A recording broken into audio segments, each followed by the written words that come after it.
Do you like making lists to stay organized? Today's word helps us map out the big picture. Welcome to Word Up with Sophia.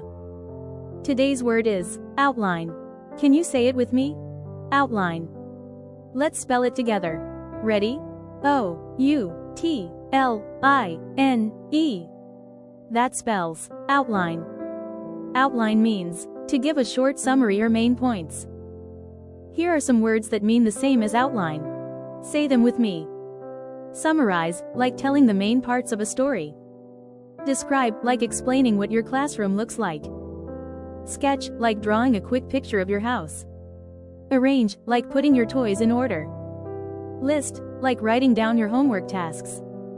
Each one shows how outline means giving the main idea or basic shape of something. Now let's look at the opposites of outline. Expand, like adding lots of extra details. Elaborate, like telling the story with every little part.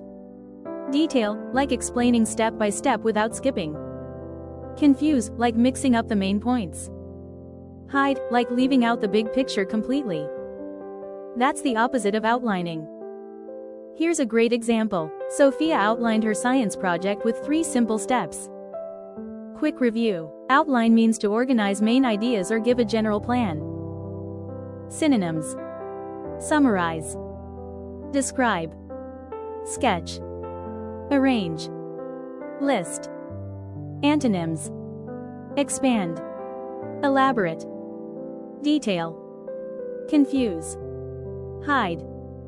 Outlining makes ideas easier to follow and shows your strong organizational skills.